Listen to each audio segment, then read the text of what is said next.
All right, well, it is time to get started. So welcome everybody. Bismillah ar-Rahman ar-Rahim. Alhamdulillah. Wassalatu wassalamu ala Rasulillah wa ala alihi wa sahbihi ajma'in.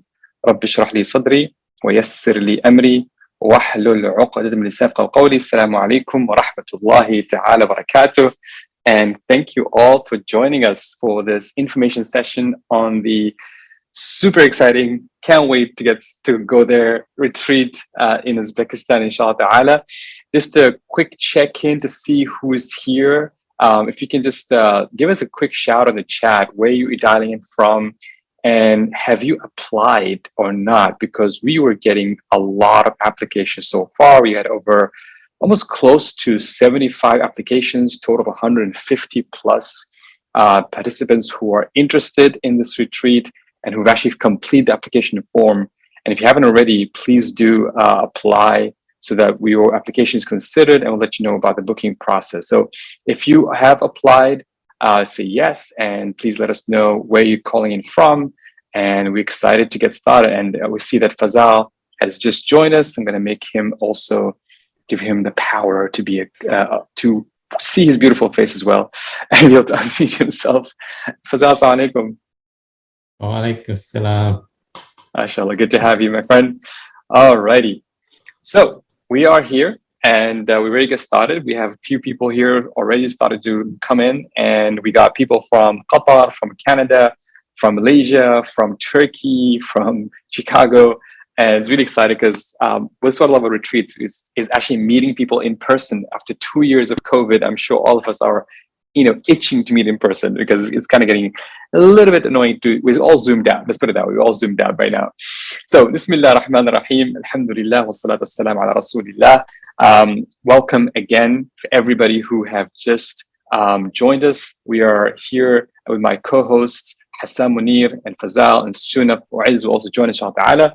And this is an information session about the upcoming retreat that is going to happen, inshaAllah ta'ala, by Allah's permission, in Shawwal of this year, in May of this year, inshaAllah ta'ala, in Uzbekistan. The purpose of this webinar is to give you all the information you need and give you all the details you need for you to pray your istikhara, to make the application and start the process. I know that there's a lot of questions. I know this is going to be, for some of you, is after 2 years of traveling, not sure what needs to happen, all that stuff. And we got a great team to help you and support you. But more importantly, kind of find out if this journey is the right one for you at this stage in your life. Our retreats are designed specifically not as sort of traditional Islamic tour company where you just go around and kind of visit sites. They're very intentional, and we'll talk about that today, inshaAllah ta'ala. So today's agenda, inshaAllah ta'ala, is we'll talk about first introducing our hosts. We have great hosts here, and then we'll talk about the intention, why we decided on this retreat in terms of what's the intention, the purpose for this retreat, and then we'll talk about what is unique about Productive retreats. Alhamdulillah, this is going to be our fifth retreat we're holding, and one day we'll tell you the story of how it all started. Maybe first I'll talk about that. And then we'll talk about why Uzbekistan. This is the first time we're doing this retreat in Uzbekistan. I'm really excited. And you've probably heard a lot of groups are also going to Uzbekistan this year. It's a hot destination. It's an exciting destination. And we're really excited to go there as well. And then Hassam will go over some of the history that you learned in that area. And I think that is, to me, is the most fascinating part. But more importantly, not just what about the history, but connecting that history to our daily life. It's not just about going there, hearing some nice stories and saying mashallah and coming back being the exact same person. This is about going there and being inspired, coming back and being of service to Ummah, just like those people were, inshaAllah. Then we'll go into a detailed day-by-day breakdown of what exactly we'll do in each day. And then we'll go over the pricing, booking, refunds, all the good stuff that we need to go over. And then some important dates for you to keep in mind if you're serious about joining us. And of course, we'll have FAQs and an open Q&A session for those who want to ask any questions about the retreat, inshaAllah. This was recorded and will be sent in about 48 hours after the recording is sent, along with the slides. So you don't have to take notes, take screenshots. We'll send you everything, inshaAllah, as soon as the retreat is over, as soon as the webinar is over, inshaAllah. So let's get started with your host. So I'll introduce myself, Mohammed Faris. If you have not met, then Assalamu alaikum. I run the Productive Muslim company. I've been doing this work for about more than 14 years. And really just my mission in life is to connect spirituality to faith-based personal and professional development. Like I love connecting our faith, our deen, to personal professional development. Alhamdulillah, I've worked with hundreds of people across the world, and retreats specifically are the highlight of the work that I do, because it's where I meet you in person, is where we work together in your own transformative journey. And I feel like this is where the most impact happens, inshaAllah. So this is why I'm here, and I'll be the program manager for this retreat, and kind of like just making sure the program itself all fits together. But then this year, for the first time, and hopefully not the last time, hopefully the first time of many retreats, we have Hassam Munir. Hassam, if you can just introduce yourself to everybody here about your role and what you look forward to contributing in this retreat, inshallah. Bismillah. Assalamu alaikum, everyone. Jazakallah, Brother Muhammad. I'm really excited to be the historian in residence on this trip, coming along with all of you. And my background is basically in doing a lot of different forms of public history work out of Toronto, Canada, which is where I live. Shout out to all the Canadians, especially who are registering and signing up. And I am doing my master's in history at the University of Toronto. For the past 5 or 6 years, I've been doing, like I said, various forms of public history work, running workshops and, doing public lectures and, curating exhibits and many things of that sort. And this will be very exciting because going to Uzbekistan is like going to a massive open air museum of Islamic history. Everywhere you look, there are incredible stories and stories that really do add richness to your life once you become familiar with them. And I want to share those stories with you in the places in which those stories happen. And I think that'll be an incredible experience for all of us, and really something that will be life enriching, inshallah. So Jazakallah khair, everyone, for your interest. And I'm really looking forward to doing this trip with you all. I mean, and what I love about Hassam is Hassam's not just a kind of historian that kind of can give you the basic facts. He's a storyteller. And the way I personally found him was through Instagram. I saw his amazing stories, how he really tells history through storytelling and makes it really memorable. That's what I love about his work. And that's why I'm excited to have him to kind of like, because it can be overwhelming, all these stories, all this incredible place. And then having somebody putting into context, giving us the historical background, the frame of the context, but not just overwhelming us with facts and data about dates and history, but what does it mean? And almost like telling a story that you will hopefully won't forget from this retreat. So really excited about having Hassam on board, and really happy that he's joined us for this retreat. And then of course, Fazal Bahardeen, who is the CEO of HalalTrip and who is the partner that I could not do this retreat without. And alhamdulillah, has been an incredibly, I call him mentor, big brother, someone who's kind of helped us through this journey of setting these retreats up. And Fazal, I'll let you do introductions to everybody, inshallah. All right, thanks, Mohammed. Assalamu alaikum to all of you. Yeah, so I represent actually two brands, HalalTrip and Crescent Rating. For the last almost 13 years, our focus has been to really make it easy for Muslims to explore the world. So we do two types of work. One is we work with a lot of destinations, tourism boards across the world to help them understand the requirements of Muslim travelers, help them to sort of build capability and capacity to welcome Muslim travelers. That's on one side. So we work with tourism stakeholders to make those things happen. And then on the other side is our HalalTrip brand, which is trying to help Muslims sort of discover places and explore places without sort of understanding what they offer, and finding halal places, finding masjids while they travel. So basically helping Muslim to travel with ease. So that's the two brands. I'll talk a little bit about Uzbekistan a bit later, but yeah, that's what we do. Awesome. And Fazal is really the pioneer of the halal travel, Muslim travel. Like he was there before it became cool to do Muslim traveling. So mashallah, him and his team have been working really hard to, and also encouraging not just in the hotel and tourism industry, but even governments to start considering the Muslim traveler as a class of travelers that they should cater for.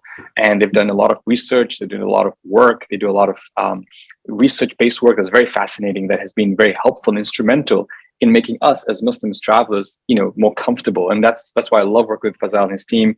And he's, mashallah, he's really well connected in the tourism industry in many countries.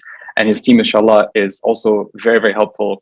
And talking about his team, we have Mu'izz Mustafa, who you'll all learn to love this guy by the end of this retreat. For those who join you, you will talk to him almost on a daily basis, before, during, and after, because he'll be handling your booking. And Mu'izz, you might know, hopefully, right now he's got black hair, he might have gray hair by the end of the retreat, but we'll try to keep him young as well. Mu'izz, if you can say salam to everybody and when your role is at HalalTrip, inshaAllah. Make sure you can unmute yourself. I wonder if you can. I'm sorry, I'm putting you on the spot. You have to unmute yourself?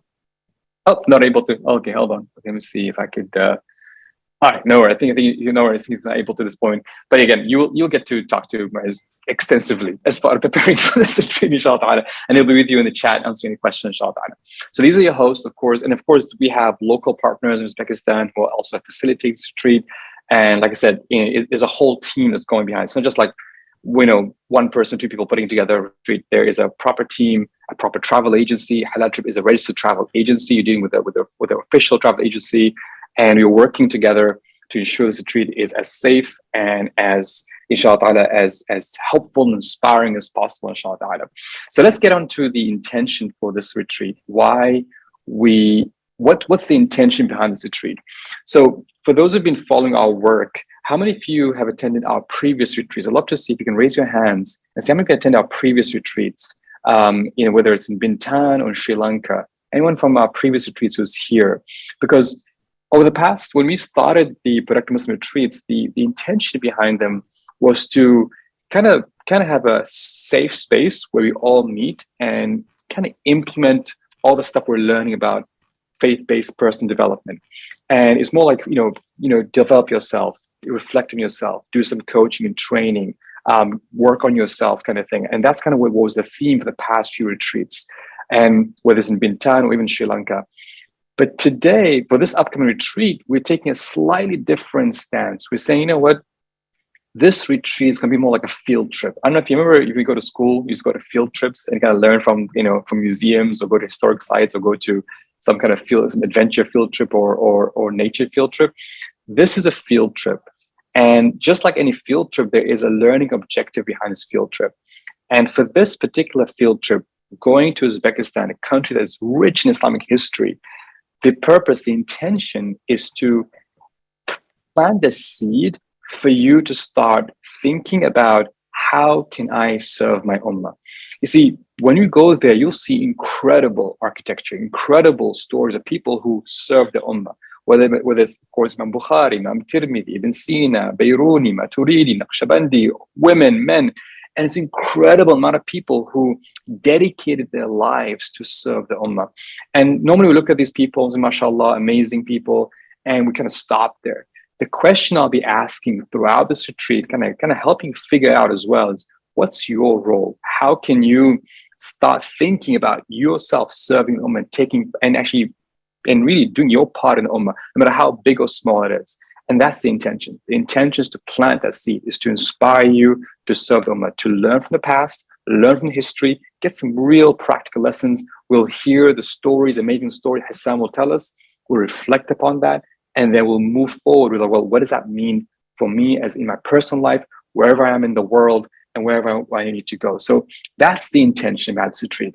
It's less about kind of the self-reflection we did in Bintan or in Sri Lanka, where we kind of sat back and kind of reorganize our routines and our habits. And it's more about thinking about service, thinking about being part of the solution for this ummah, being part of inspiring this ummah, being part of people who serve this ummah, just like the incredible people who you'll hear their stories about have done their part. That's the intention of that. Does this make sense? I want to give you a quick chat if you can make sure that this makes sense about the intention about this retreat. Again, this is not about just going it's not just tourism, meaning going somewhere, take some photos, and say, mashallah, been to Uzbekistan.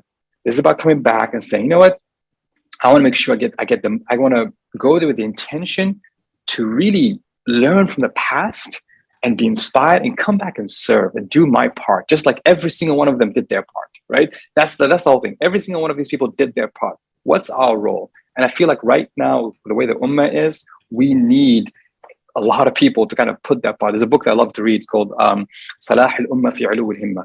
that the Ummah's success and the Ummah's almost recovery and the Ummah's sort of growth and salah and fixing itself will come from having these high himma intentions. We'll talk about that as well. High himma intentions, having those high aspirations, putting in the work, putting the service. And I feel like that this retreat, hopefully, I pray, this is the intention, this is the niyyah, is the starting point to plant the seeds. Or some of you might already have certain projects that you're doing already for your ummah. And by ummah, I mean whether it doesn't have to be globally, it could be even locally in your community, could be within national boundaries, could be within your own city. Whatever it is, I define ummah very, very broadly. But the idea that this is you thinking, okay, what can I do to serve my ummah? Whether it's locally in my community, whether it's nationally in my country, whether it's globally, whatever it is. And we will be there to support you, we'll give you the tools, the reflecting journeys. This is the purpose of this retreat. So I'm really excited about taking on this journey, and I can't wait. Honestly, I can't wait to see what comes out of this retreat from your own projects and your own inspiration and moving for that, inshaAllah. Great. I'm glad to see that some people are excited and really looking to hear. That's the intention. So, and here's to be very clear, if you're just going to come for vacation, I'm sorry, I'm going to tell you from now, it ain't going to be a vacation. It's going to be a little bit of work. Okay. So if you want to go for vacation, there are a lot of groups that you do that. There's a lot of other tools, but if you want to come to do something meaningful, get some, it's a purpose, you get inspired through the stories, through the reflective exercises, through the coaching we'll do together, then this retreat is for you, inshallah. All right. So what is the Productive Retreat, right? So what is retreat? So we started this retreat 5 years ago, and maybe Fazal, would you like to share the story how it all started? I think that would be helpful to give people almost context how it started, inshallah. True. I think, yeah, thanks. I'll come back again later as well. So I think, it's really, now there is no such thing as coincidence in our narrative, of course. But one day, I think probably in 2015, that I bumped into Muhammad in the Qatar Doha airport, and then he was coming to Singapore. I was coming back to Singapore as well from a trip, and then we said let's catch up. And he's in Singapore, and then we met, and then he said we should do something together. And then, a year later, we actually, it was really something new. We didn't realize where we could go with this. But then we said, nothing like trying. So we did the first retreat in Sri Lanka. I'll come back to why Sri Lanka, which is also a reason why Uzbekistan also. And then that was in 2016, I think. And then, somehow we wanted to then, and in 2016 it was a very successful event for us. And then 2017, for some reason we couldn't do. And then since 2018, we continued to do every year, 2018, 2019, and alhamdulillah 2020 as well, just before the pandemic broke out. And we concentrated on doing it in one place, which is Bintan Island, which is part of Indonesia, but it's about 45 minutes ferry ride from Singapore. So anyway, I think it was not a coincidence, but we were meant to meet in the Doha airport, which, here we are doing planning to do the fifth retreat. Yeah. Absolutely. And it's fun. I remember talking to Fazal and saying, I would love to do a retreat because I'm like, I have all these ideas. I want to see it in person. I was doing online workshops. I was doing delivering some courses, but I know that sometimes you don't see the impact of the learning unless you kind of spend time for a few days in one location, multiple location. And that was the idea of the retreat. Like I wanted somewhere where we can gather people who are serious about changing their lives and connecting them, and then really doing some training, coaching, and seeing that change happen, almost unfold in the few days together. And that was the purpose of the retreat, and alhamdulillah. But then I told them I'm struggling with basic logistics. Like I don't have the team or the logistics to handle bookings and dealing with hotels and dealing with all of that. And Fazal said, "Don't worry about that. Well, I'll take care of that part. You take care of the programming. All right, Bismillah. Let's make it work." And that's how the retreat started, alhamdulillah. So really, our journeys are three parts. It's travel. That's the purpose. It's a learning journey. There's of course traveling involved. And then there is group coaching, meaning you're working with a group. One thing that's also great about the retreats is a lot of times the groups and the retreat participants who come and spend time together, they become like lifelong friends. We've had people end up making meetups in different parts of the world, people continuing the WhatsApp groups even after the retreat is over. So the idea is a group coach. You work together with a cohort of people who've come together for that same intention. And then, of course, a lot of reflection, a lot of time for you to self-reflect, to self-evaluate, to ask yourself. Sometimes in the hustle and bustle of work and life and family and so many things, you don't get a chance to reflect on your life. You don't get a chance to ask yourself, what am I doing for the Ummah? You don't get a chance to reflect on your, let's say, on your routines and time management, all that stuff. So we wanted to provide a platform, a learning platform through travel. And this is something that, subhanAllah, travels is within our heritage as Muslims. Maybe Hassam can talk about that as well. Like just like the idea of traveling for learning and traveling for growth and traveling for reflection it's not something new. It's something we've been doing for centuries. And even Fazal has great experience, reading and talk about this. So it's in our DNA as Muslims. We travel, we learn, and we grow through travel. And we hope to bring that back through this retreat, inshaAllah. Hassam, any comments on just traveling and learning in general? I'll just very briefly say it reminded me of a proverb of the Uyghur Muslims. They say that unless and until you have traveled, you can't truly be a Muslim. Like that's for them in their understanding how embedded travel and migration is within the Muslim experience. They said you're still sort of incomplete if you don't go through it. Wow, subhanAllah, it's amazing. Love that, subhanAllah. I think also, I know we Muslims are probably the only community who, when they grow up from, when they understand the 5 principles of Islam, the first, they always want to travel because Hajj requires travel. So they grow up from a very small age wanting to do that, at least that travel. So I think it's a unique thing in our community. Absolutely, subhanAllah, love that. So that's the intention. This is what the retreat is about. This is how the retreats are formed. And let's move on to why Uzbekistan, out of all places. And to be honest with you, I didn't have an Uzbekistan map. Fazal came and said, "Hey, let's do Uzbekistan." I'm like, all right, Bismillah, let's do it. And so that's how the conversation started. So maybe Fazal can tell us why Uzbekistan. Okay, thanks, Mohammed. So, assalamu alaikum to everyone again, and really good to see quite a lot of interest in the program. As we have been telling all this time, this is our 5th retreat. We started with HalalTrip started partnering with Muhammad almost 5-6 years ago now. And the last retreat was February 2022. It was really a touch and go thing. We had already planned for the retreat in Bintan in Indonesia. And then we started hearing the COVID news in January, February, but alhamdulillah we managed to do it, and everybody came, enjoyed, and went back before borders started closing in March. So after almost 2 years, we are now really planning to from HalalTrip point of view, restarting our travel services. So this will be our first sort of really organized retreat that we are going to do on the HalalTrip. So for this retreat, we chose Uzbekistan. So as Muhammad was saying, we were thinking of, okay, where should we do this? As we reopen, where should we go? And I suggested Uzbekistan for one of the main reason for choosing Uzbekistan was that we wanted to choose a destination that we have a very, very good understanding of, because, as COVID, we're still not sure where COVID will end up.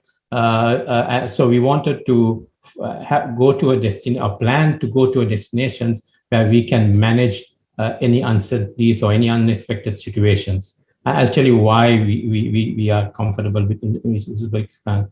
And also, it is a very, very safe destination. So why Uzbekistan? Why we are comfortable with Uzbekistan? Present Rating, which is the parent company of HalalTrip. So we have been working with Uzbekistan Tourism Board during the past 4 years, really, to help them develop the services and facilities for the Muslim travelers. We have done many. We have been doing a lot of training. We have been, we do our rating of hotels, and a lot of work that we have been doing with them to help them really build their facilities and services to Muslim travelers. So we really have a very good relationship with all the key tourism stakeholders there.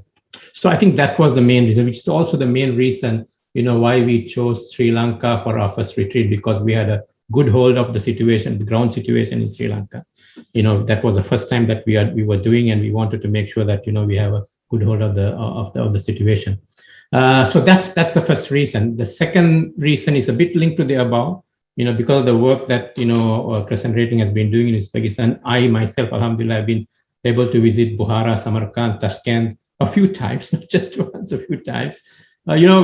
When actually Uzbekistan Tourism invited me to visit Uzbekistan in 2018, I think, yes, 2017, end of 2017 or 2018. And before that, I really had I didn't know what Uzbekistan offered. I had a vague understanding. Yes, Imam Bukhari was somehow connected to Bukhara, but that's about that most Muslims know. Bukhara, that's Uzbekistan. But once I went there, it's really a different story. You really, it's first of all, the architecture is fantastic. Then when you listen to the history and the scholars the region produces, it's really very difficult not to be impressed. A lot of scholars that are household names, we don't realize actually they all came from that part of the world. And so it's also one of the safest places to visit. I think Hassam will talk a lot about the scholars and all that. But at the height of the Islamic Golden Age, this was the region which was the key centers of learning, produced so many scholars, not just Islamic scholars, but so many scientists also came from this part of the world.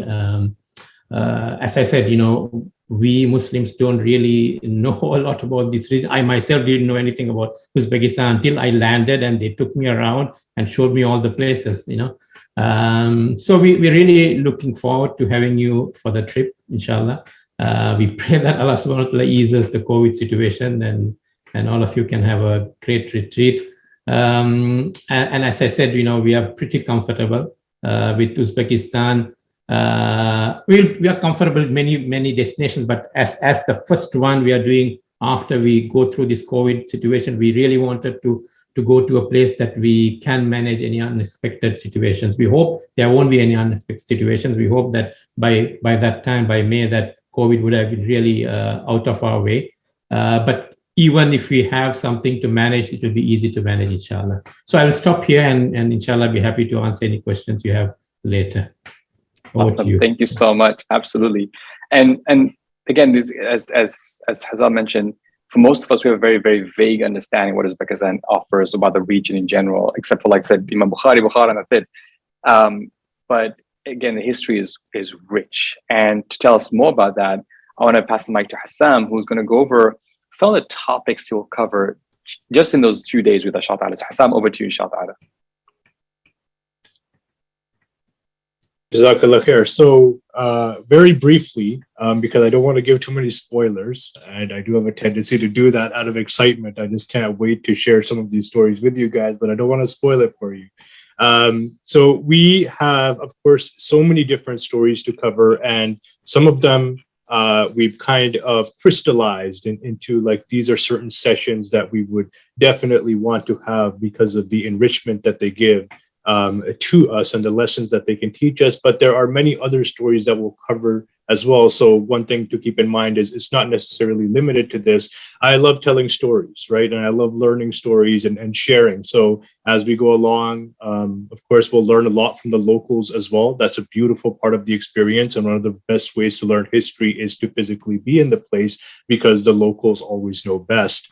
Right. So there's that. And then there's all these other stories that aren't covered in this particular kind of roadmap that I'm about to share with you. But as you can see on the slides there, we are going to not go in chronological order, so not necessarily go in the order in which events occurred in history, more aligned with the order in which we will be traveling. Again, the importance of being in those spaces as we discuss those events, those contributions, those people. So we'll talk about the Timurid Renaissance, right? Some of you may have heard of Amir Timur. He is probably one of the most famous of the Uzbek rulers.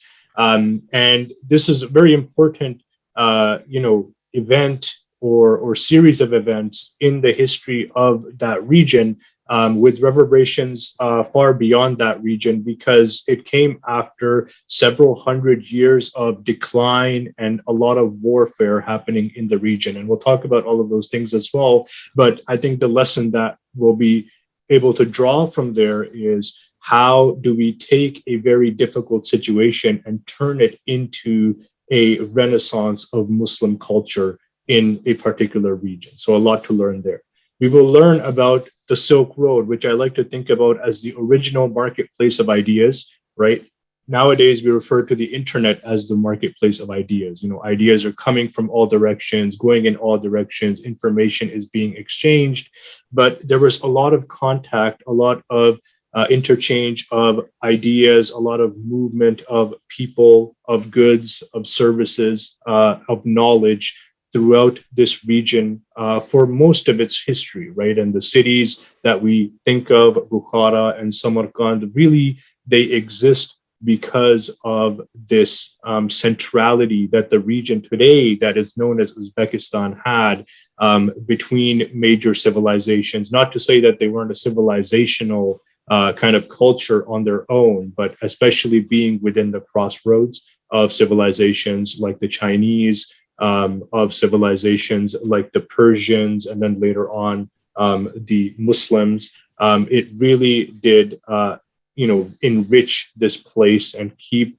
a fresh flow of ideas, not only coming and going through, but also being developed within these places. And of course, one of those key contributions to knowledge is that of Imam Bukhari, who is, as Brother Fazal mentioned, probably the person we associate most with all of the region, not only with Bukhara, but with all of the region, right?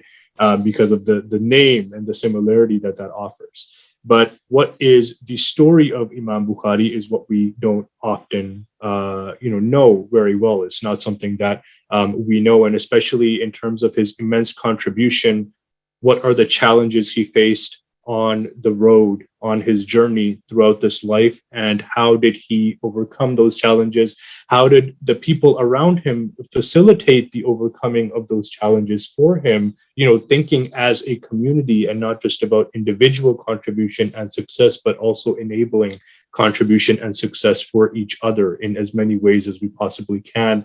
And really, what was the role of his personal spirituality in his excellence in the work that he was doing? Of course, there's an obvious connection because he was a muhaddith, but there are also, more subtle connections about how could he have been so productive?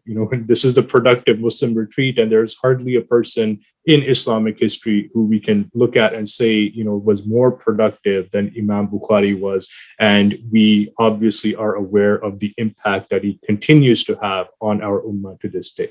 So if you could please go to the next slide. Later on, there were other contributions in different sort of aspects of life. In the space of deen and understanding the deen, living the deen, we have such famous figures as Imam Maturidi and Bahauddin Naqshband. So you may have heard especially of Bahauddin Naqshband, Sheikh Bahauddin, who was the establisher of the Naqshbandi Tariqa, the Naqshbandi sort of school of Sufism that was enormously impactful. Again, not just in this region. This isn't a local contribution. These are contributions that started locally, came out of the local cultures of learning, but had an impact in time and in space far beyond their places of origin, which is something we all aspire for. And Imam Al-Mathuridi as well is probably a lesser known figure, but a hugely influential figure in places, so thinking about the history of Islam in South Asia, thinking about the history of Islam in places like Turkey and the Balkans, places like Bosnia, etc. He was a theologian. Of course, he was many things, but mostly remembered as a theologian. We'll learn a lot about him. And again, not getting into necessarily the nitty gritty of all that they taught and all the knowledge that they developed, because those are things that are best to study with ulama, right, with scholars and through the proper channels, but really situating their origins and their contributions in the places that they came from. I think what might be my favorite session or topic to cover out of all of these is Ibn Sina and Al-Biruni. Both of them had their origins in regions that are part of modern day Uzbekistan. And Ibn Sina was born very close in a very close village to Bukhara. Al-Biruni was born in a place which is far off in Uzbekistan, where we won't actually end up going to, but definitely he was circulating within that region. They both lived about 1,000 years ago. So especially right now, as we get into the 2020s, they were making most of their contributions in the 1020s. So every little while you hear about, 1,000 years ago, Ibn Sina did this, Al-Biruni did this. Ibn Sina, the famous physician, Al-Biruni, one of my favorite people in Islamic history, just contributed to so many different fields and in so many different places. And they were in communication with each other. So the collaborative spirit of developing knowledge and contributing to the culture, as well as the personal challenges, immense personal challenges both of them overcame within that process, is something that we will focus on. Finally, it's very, very important to not lose sight of groups of people who get left out in a lot of conversations about history. And women are obviously half of the Ummah, right? Or as Imam Ibn al-Qayyim said, essentially the entire Ummah, if you think about it. And they have made many, many contributions in many different fields within this space of Uzbekistan and in the places where we will be visiting. So I'm very, very excited to share their stories as well. And again, this is just in a nutshell some of the key things we will be focusing on, but I really hope that we'll get into a lot more stories beyond what you see here. And inshallah, it will be beneficial for all of us for the rest of our lifetimes. Inshallah, absolutely. And as Hassam mentioned story, again, I want to make very clear, it's not about just going some over history and facts, but really sort of reflecting on like, what does that mean for you? How can you take the curiosity of Ibn Sina and apply it to ask the right questions to serve the Ummah? How can you be somebody who starts a movement like Imam Al-Mathuridi, who kind of impacts globally to other parts of the world? Like, these sort of questions, reflecting questions we'll be asking. So as Hassam talks about the history and the stories, and for example, the Timurid Renaissance, like how do you help them revive itself after such long periods of decline? So that sort of question is what we hope to bring, like really bring these historical moments and connecting it to our modern day lives and asking those questions to help you think through this, inshaAllah. So that's going to be the purpose. So really excited to collaborate with Hassam on this and really make this history come alive. And that's what Hassam specializes in with his stories. And hopefully my role will be more the coaching side of things, kind of like asking the questions to kind of prompt you all to think through and get the discussion going among yourselves about what that means for you, inshallah. So let's go into the actual retreat itinerary and go over exactly what we'll cover, what will be the day-to-day itinerary, inshallah. Again, this itinerary is available in detail on our website, so you can go and read about it as well. But I'll just go over briefly so to make sure everyone's unaware. So you'll arrive, inshallah, in Tashkent on the 13th of May, inshallah. So this is the day you arrive. Most probably, depending which flight you take, you'll arrive early in the morning, or 2 a.m. kind of time, 4 a.m. in the morning. And therefore you have, we'll pick you up from the airport. The team will pick you up from the airport. You'll be dropped at, be given transfer to your hotel, be checked in, make sure you're all good, have a breakfast, have some rest. I'm sure there'll be long journeys, especially those of you who come from the US and Canada. And then we have some optional city tours for those who are just so excited that they can't sleep. So you can actually go and take this optional, like, yes, I want to go and check it out. Or if you just want to take it the easy rest of the day, that's fine. But these some locations we'll be visiting, inshallah. And then there's at 5 p.m, we'll have our first welcome session, official welcome session. We're going to welcome each other, introduce each other, get to know each other, and kind of talk about the logistics of the day, of the next few days. Day 2 we're going to start really early, pray Fajr, and pretty much pray Fajr, have breakfast, and head to the train station, because we are going on a high-speed train to Samarkand. We're going to be going to Samarkand and going to, as soon as we arrive, go to a couple of places there, inshallah. And just again, we'll have some session at Hassam as well in Samarkand. And then we'll also, in the evening, we're going to have a treat. We'll go to a village where we're going to hopefully get a masterclass on how to make great Uzbekistan pilaf, which is I'm really excited about. This is probably the highlight of my trip. Took priorities, but that's going to be on day 2 in Samarkand, inshaAllah. Day 3 is also exciting because day 3 is perhaps where you're going to see the famous Renaissance Square. If you've seen pictures of Uzbekistan or pictures of Samarkand specifically, you may have seen photos of Renaissance Square. So we're going to spend a lot more time there, as well as the Ulugh Beg Observatory as well, which is the observatory that's set up by an astronomer named Ulugh Beg as well, a Timurid Renaissance astronomer. We'll go visit that as well. A couple of messages, and also we will be visiting the Hadith Center Imam Bukhari as well, which is outside, not far from Samarkand as well. So that's day 3. And again, we'll have our sessions, we have reflective sessions. One thing we'll like to do, we try to pray Fajr together, have a reflection session in the morning and a reflection session in the evening to make sure that we connect what we see, what we hear with our own personal lives and our own sort of development in this journey, inshaAllah. Day 4, we'll take the train to Bukhara and visit Bukhara, visit different parts of Bukhara. And again, there are some incredible sites there as well. You can feel free to check just Google any of these sites. Again, I'm not a specialist here in those sites, and Hassam and Fazal can tell you more about it. But feel free to visit. Each of these sites is a history on its own, honestly, and you can learn about what happened there, all that stuff. But we'll prepare you, inshaAllah, to get the most of this experience, inshaAllah. So we'll go on day 4 Bukhara, and also day 5 also Bukhara as well. The good thing about these sites, you might say, oh, there's a lot of sites, they're quite close to each other. So hopefully, even though there's quite a lot of walks involved, it might be some long days of going around sites, but we will try to, as much as possible, to make it as comfortable as possible, to make sure you get the most out of this trip. Because again, we're making it all the way to Uzbekistan. I'm not sure when you go back to Uzbekistan again. Might as well make the most of it, inshaAllah. So I hope that you all have your sport shoes on and start doing some walks and get ready for some lots of walking, lots of exploring, lots of just learning as well. And again, you can Google on these sites as well about what exactly are these sites as well. And then day 6, we will spend the morning in Bukhara, but then head back to Tashkent for one last day in Tashkent, where we kind of do some shopping, because I'm sure if you want to do some shopping, get some gifts from Uzbekistan, but also have our own final wrap-up session as a group and reflect on what exactly we've learned and how we take things back as well from this retreat, inshaAllah.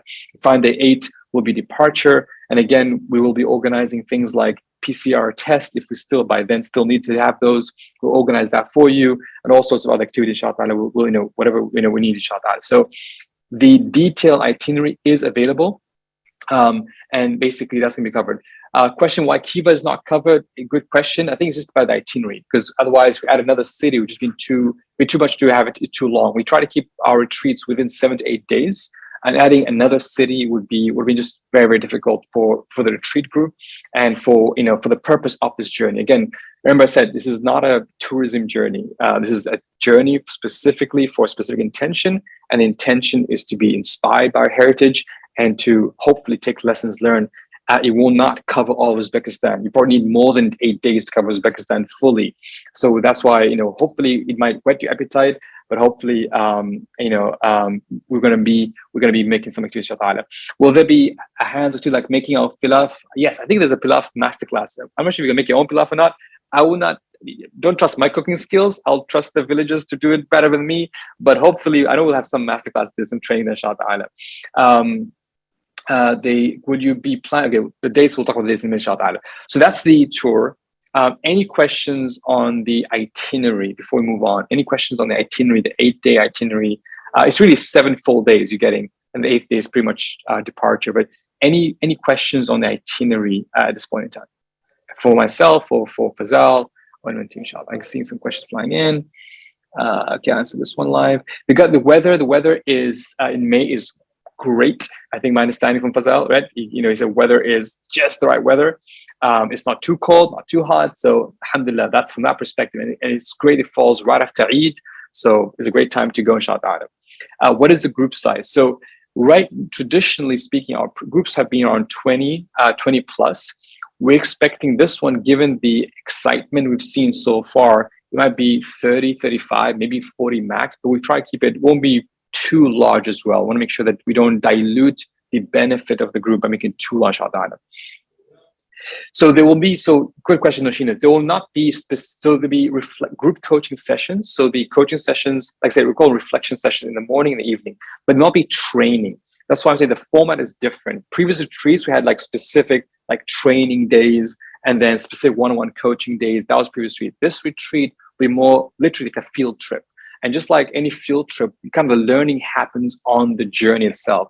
So we'll stop at some of these sites. We'll have like Hassam will share his thoughts and share his sort of history work and his storytelling. And then I'll be adding I'll give you some group coaching activities, group coaching questions to think about as well. So it will not be the format of let's get in the classroom, sit in a workshop and do a coaching style from that perspective. It will be more for field study as well. But we will be building. And also we'll talk about what we'll do before and after the retreat to make sure that it's a complete package. Because the package looks busy. I'm sure you probably noticed that it's a lot of stuff to cover. So we'll be doing some preparatory work before the retreat, as well as some post retreat group coaching that will happen as well for those who attend this retreat as part of that overall intention. So it's not about just having because if you try to fit everything in those 8 days, it'll get overwhelming, inshallah. All right. What would the group decide? We'll cover that question. Arrange flights. So yes, you will arrange. We'll talk about flight. You will arrange your own flights. We'll talk about that as well. Start and end time of group activities on average. So most activities, again, depending on, for example, like Samarkand, the day we're going to Samarkand, have to leave really early, 7:30 in the morning. But if you're already there in the city, it might start at 9, 10 a.m. in the morning to start in. But then it'd be long days, talk about from 10 a.m. to like 3, 4 p.m. We might take breaks in between, but expect long days of touring, inshallah. Reading, we'll talk about that, inshallah, as part of preparing for the retreat. Does HalalTrip book flights? Yes, they can. I think Fazal can talk about does HalalTrip can book flights on behalf of participants. How much free time is baked? So there won't be a lot of free time. I understand it'll be mostly evenings, be mostly free time. By Maghrib, we'll be home, or home meaning the hotel rooms, but they'll be quite busy from the morning till evening. So, but having said that, again, when you go to sites, it won't be like, back to back, like, okay, let's go. It's more like leisurely pace. Let's put it that way. It won't be like leisurely pace. You'll have time for sitting down, time for reflections, time to, of course, do your salahs, everything else, time for sit down, have breakfast, lunch, and dinner. But yes, there will be a leisurely pace as well for that. But evenings will probably be the free time that you mostly have, inshallah. Meals are included as well. Can children join? Yes, children can join. We'll talk about that as well in the Q&A, inshallah. Anything you'd like to share, Fazal, from the questions that come so far?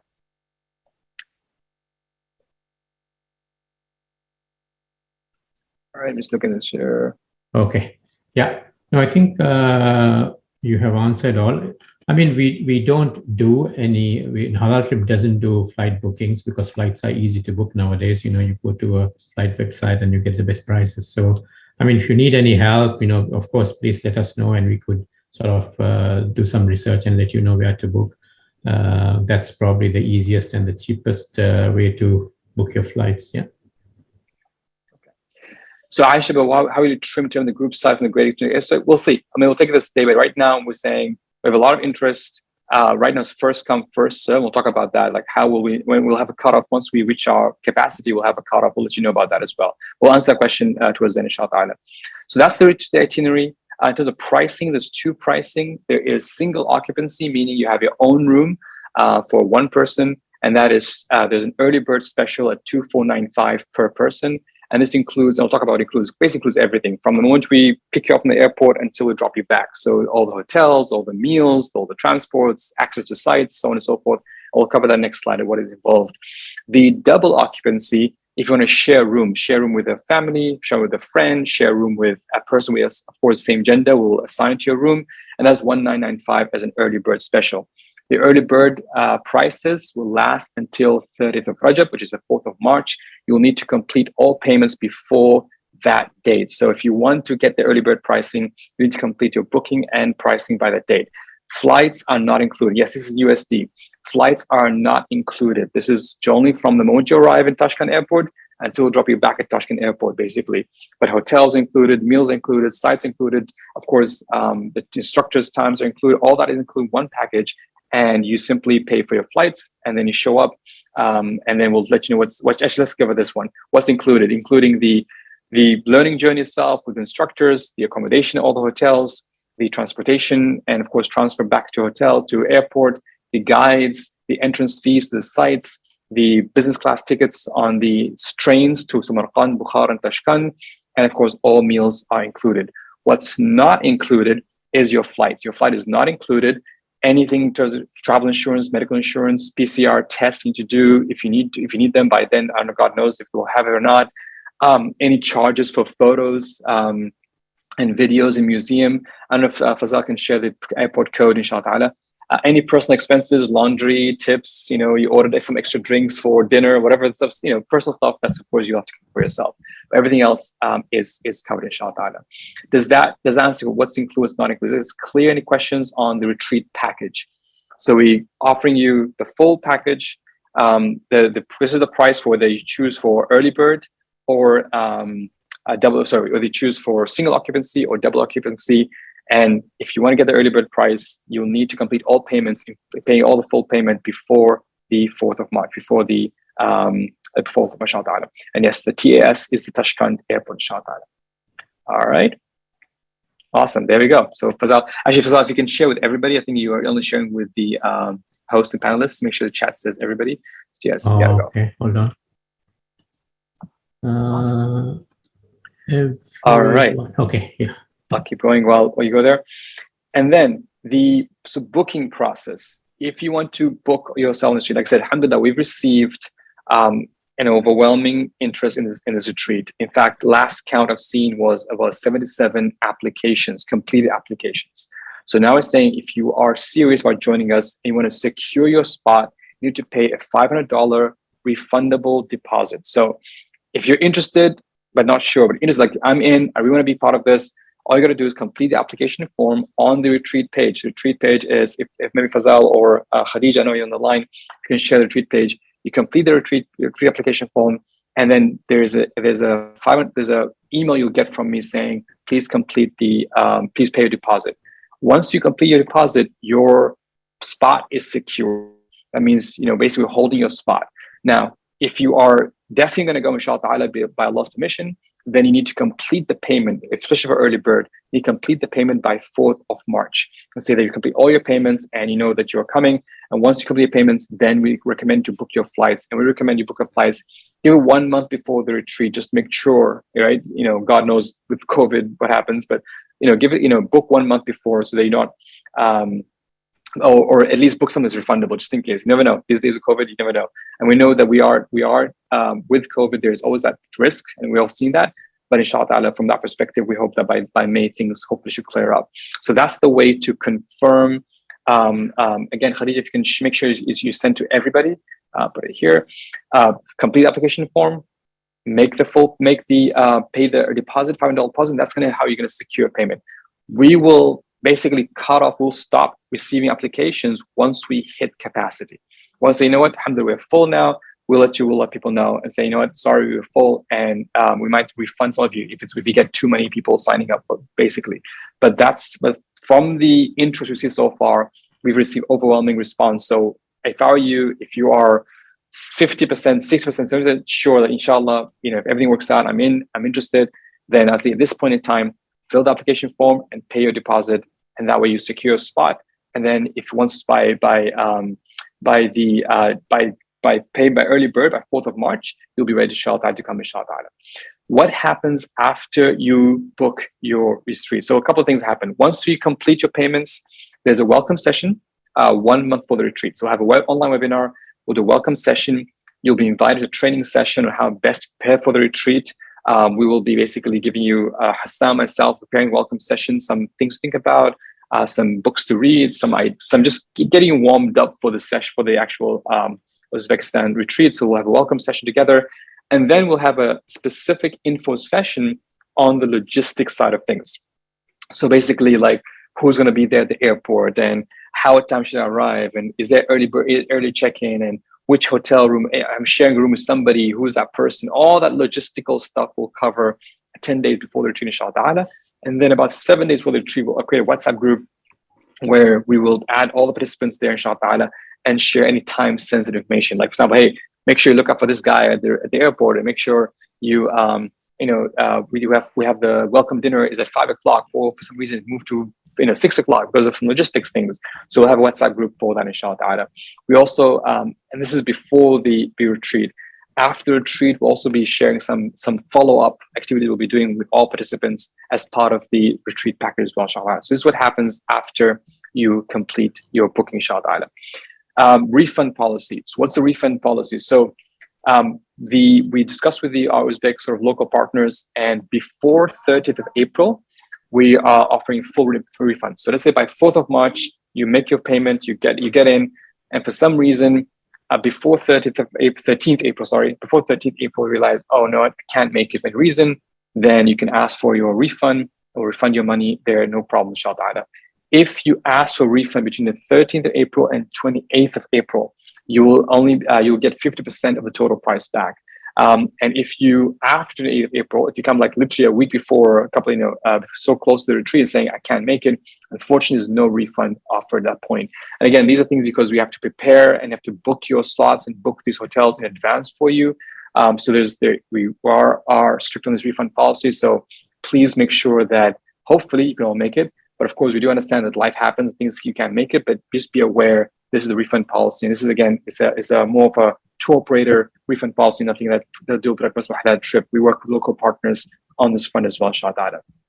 The important dates, so again, if you want to get your early bird, March 4th is the last day to complete payments for the early bird. If you miss this deadline, then you will need to complete, you have to pay the full price. So if you want to get the early bird price, March 4th is the date you look forward. April 8th is the final date for the full price, or when we reach capacity. So we might not, based on the interest we so far received, we might not even wait till April 8th. If we reach full capacity, retreat is full. So we might close registration early, but that's the final deadline for the retreat, inshaAllah. April 12th is the last day for free cancellations. 28th, no refunds given after this date. And then please look for flights arriving May 13th to Tashkent.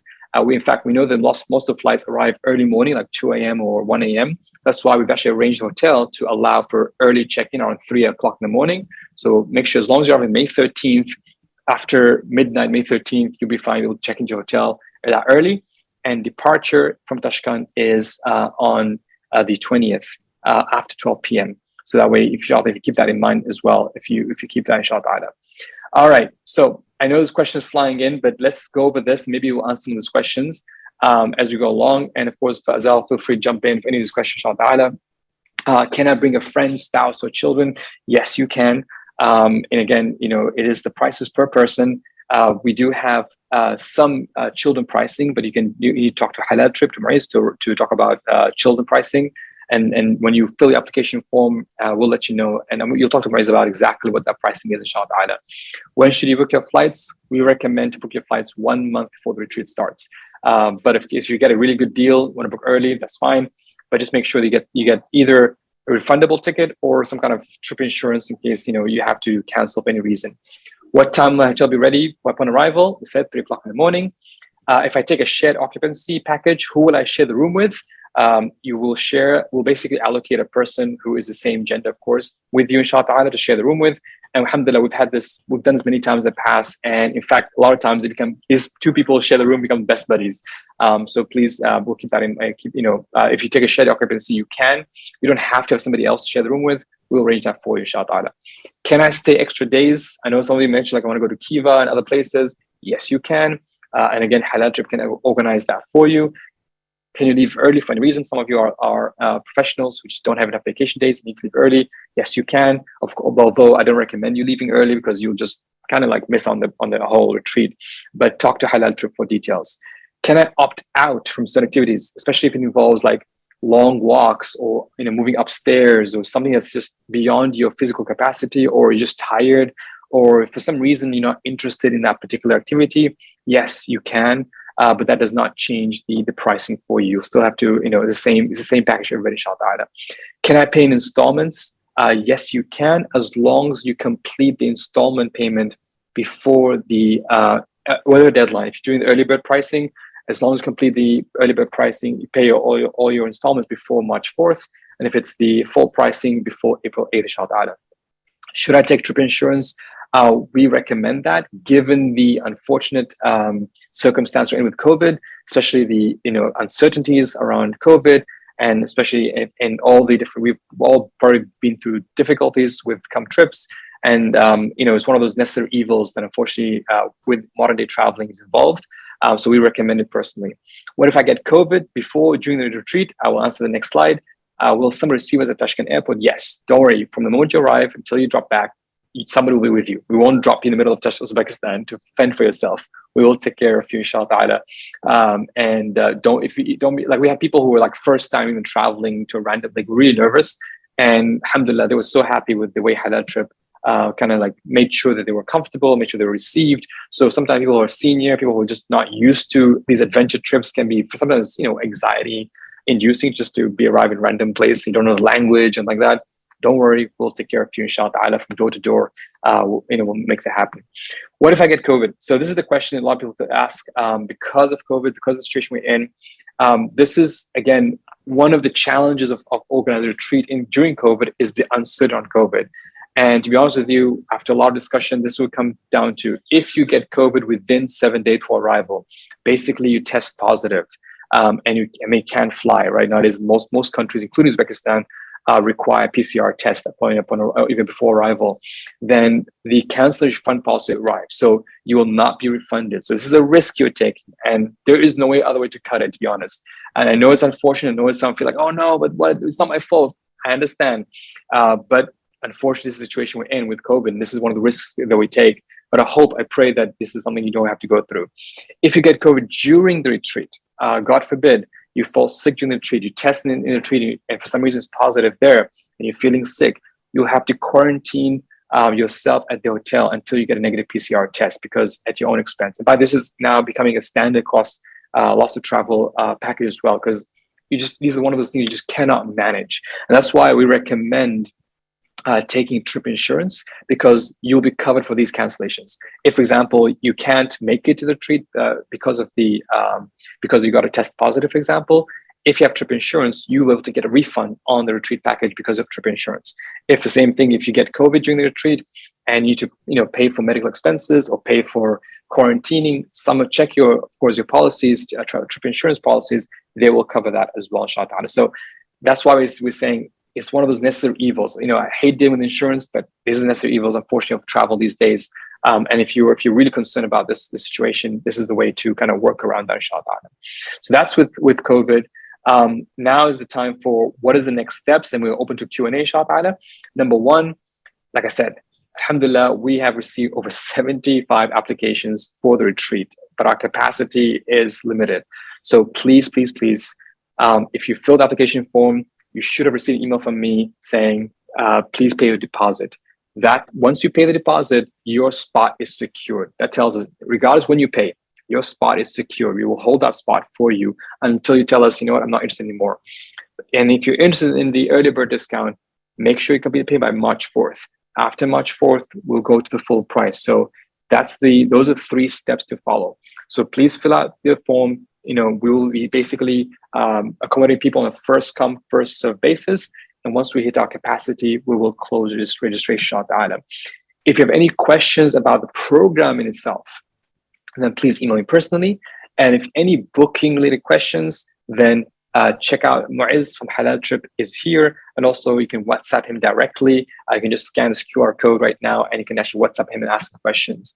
And now, inshallah, I believe anything before we open to Q&A, anything Fazal to add to? I think there are a few questions. Yeah, there are a few questions regarding the visa and all that. I think, before the pandemic, Uzbekistan was opening up and making, a lot of countries, visa restrictions. They were lifting visa restrictions from many, many countries. So I think USA, Pakistan, I think most of these countries, no visa requirements, at least before the pandemic. So I think I cannot answer for each of the countries. So what we will do, and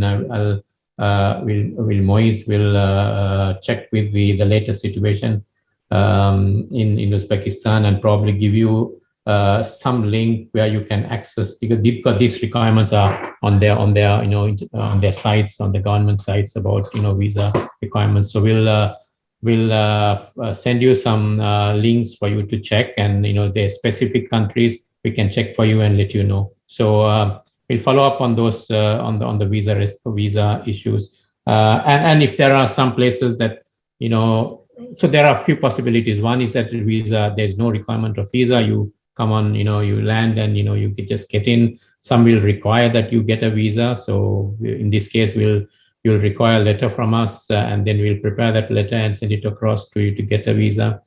So I think probably those are the only, and I think some you can just get a visa online as well.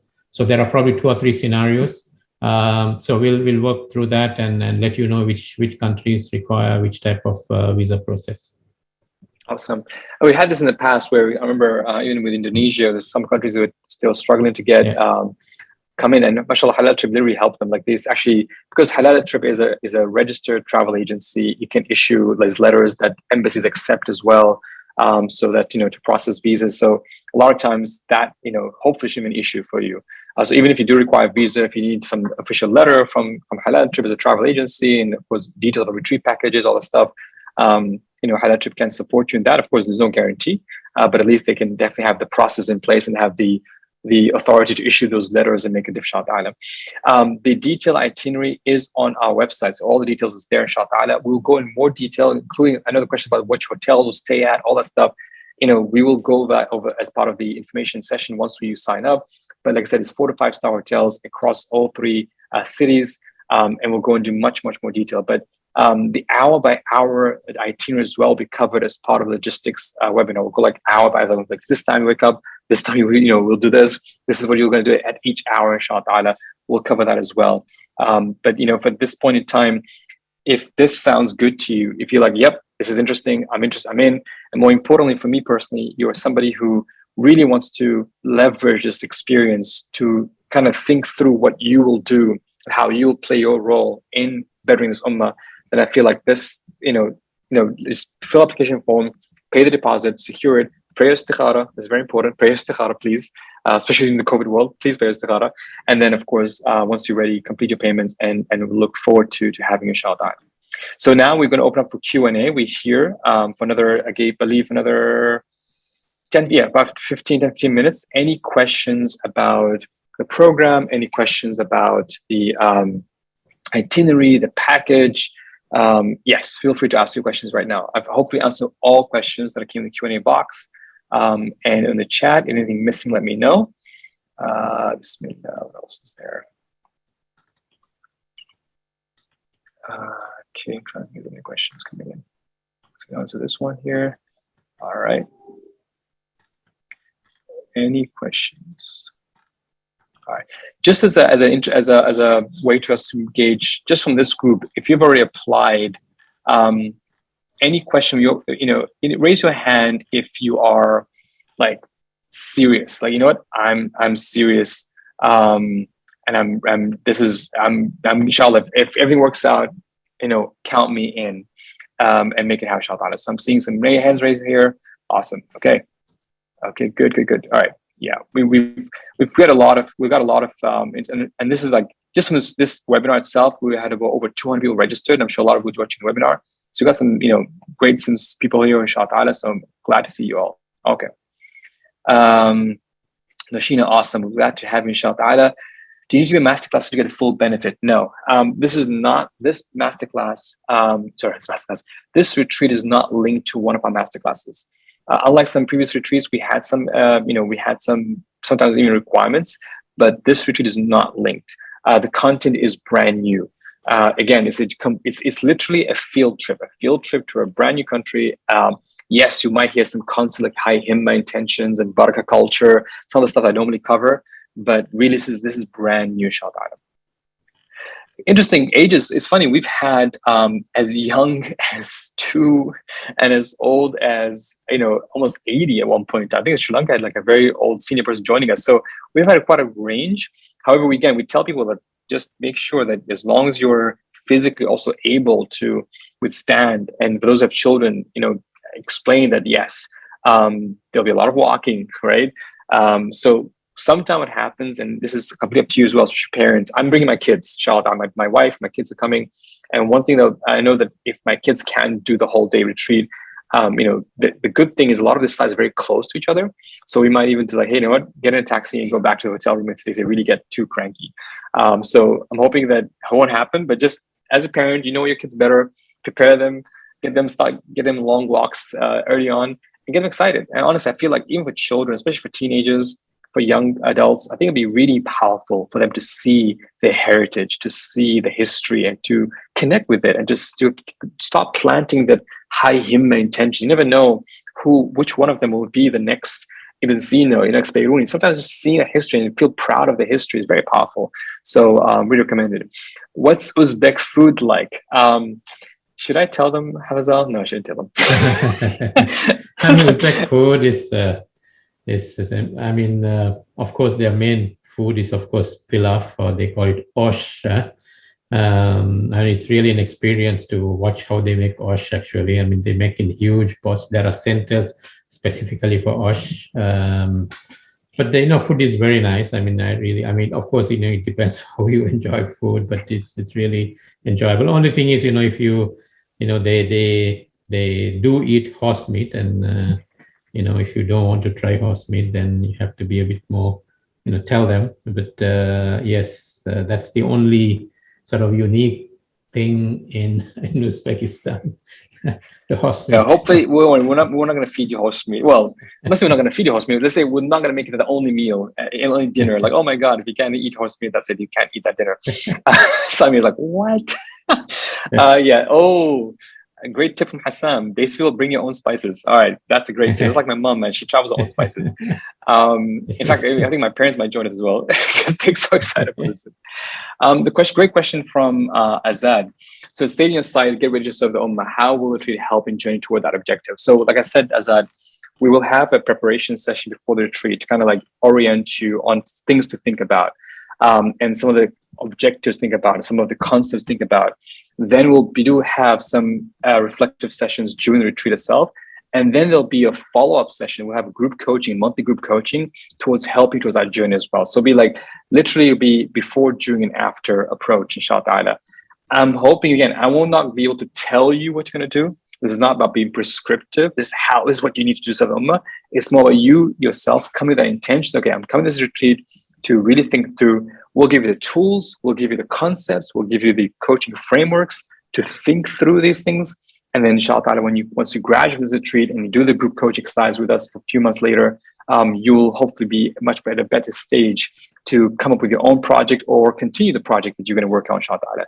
So that's going to be that's how we're going to approach the retreat. So I'm really excited. Again, one thing with coaching, and for those of you who've been to my coaching programs, you know this, it's not about being prescriptive.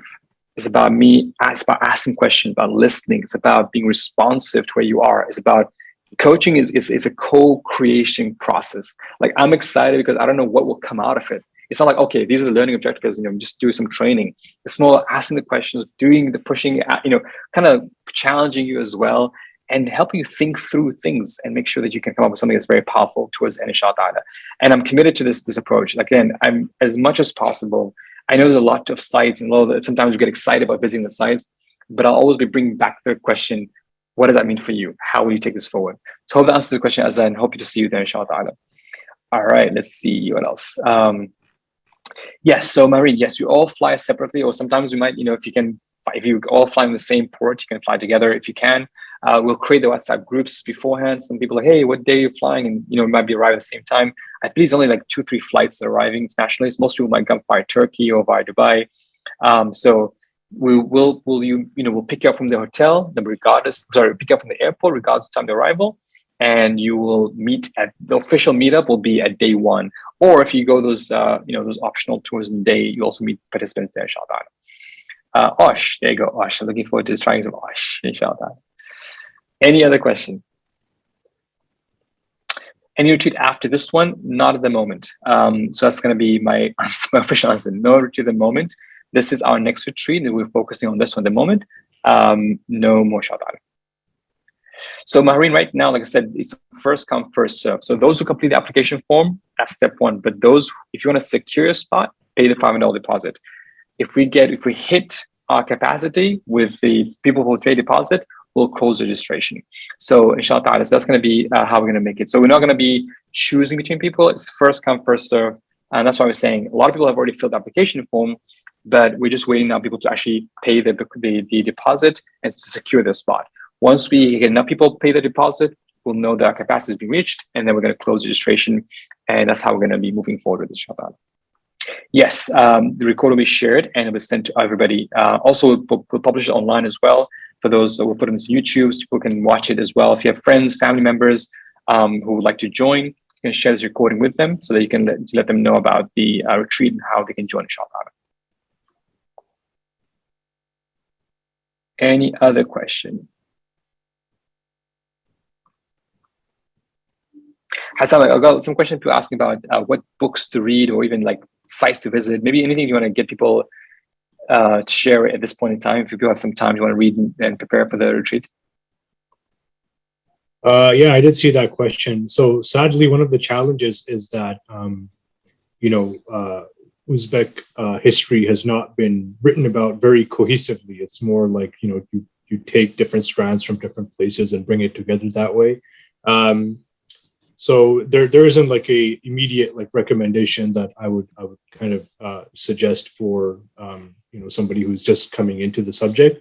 But what maybe we can do is prepare like a bit of a guide and share it a bit down the line with the people who are joining the webinar, with a few different resources that they might learn different aspects of the experience from or start familiarizing themselves. So it's just a very long list and long titles and things like that. So I won't go into it right now, but maybe that's something we can develop and share, inshallah.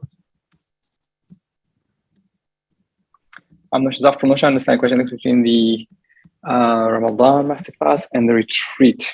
I'm not sure what your question is. Any links in terms of content? No. So again, other than, of course, some of the practical side of things, like, of course, we'll follow our productive Muslim routines in terms of early mornings. We'll have our famous Fajr train. We'll talk about there, inshallah, morning routines. But again, the intention is different. Just to keep in mind, the intention of this retreat is different compared to the other retreats, which are more like coaching training. This is more, has a different flavor, different retreat. It's more like a field trip, field study. So we'll keep focusing on that intention, inshallah. All right, any other question? All right, going once. Okay. Ooh, love that. Thank you for sharing. Fazal shared a great resource about discussion between Cena and Al-Biruni and managing pandemics. Love it. Yeah, so we did this video, I think, right at the height of the pandemic, HalalTrip in partnership with it's a very, it went viral as well. So have a look. Yeah, it gives it's a discussion between Ibn Cena and Al-Biruni. Yeah. All right, awesome. I'll put that in. I'll just click in a second, make sure that I put it in the show notes, in the email. Awesome. Zafrul, I might have somebody who wants to follow me, hasn't been through classes. Yes, even if you've never been to a single Productive Muslim masterclass or webinar, you will still benefit. Like I said, we will prepare you. We will have sessions, we'll have preparation sessions, so don't worry. I know it's gonna be Ramadan as well, before the retreat, so keep that in mind as well. But even if you have not been to any of our sessions and it's the first time you're attending Productive Muslim, don't worry, you will be up to speed, inshallah. And hopefully, Zafrul, you probably do your part as well, teaching your fellow friends about Productive Muslim and how we think about things. All right, any other question?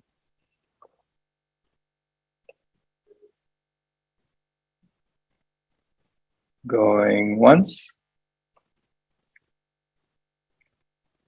Going twice. Awesome. All right. Well, Jazakumullah khair. Thank you so much. Like I said, I'll send the recording. Thank you, Fazal, for joining, inshallah. And I know, will you be joining us or not yet? We haven't decided. Are you coming to Uzbekistan? Fazal? Me? Yeah. I know you say you wanted to. Let's see how it goes, inshallah. Okay. Well, whether meet Fazal, inshallah, but definitely meet Hassam, inshallah, and of course, Mu'izz will be there as well. And I'm looking forward to hosting you all. I'm looking forward to meeting some of you in the preparation of the retreat about a month before the retreat starts. And like I said, please, as soon as possible, do book and secure spots so that we make sure that you have your spot secured, and we can move on with the preparation. And I'll be sending you the links to the slides. I'll send you the recording. And yeah, any questions about the program, email myself. Any questions about the retreat, email Mu'izz. And looking forward to having you, inshaAllah. Jazakumullah khair. سبحانك الله بحمدك أشهد أن لا إله إلا أنت أستغفرك وأتوب إليك. السلام عليكم ورحمة الله تعالى وبركاته.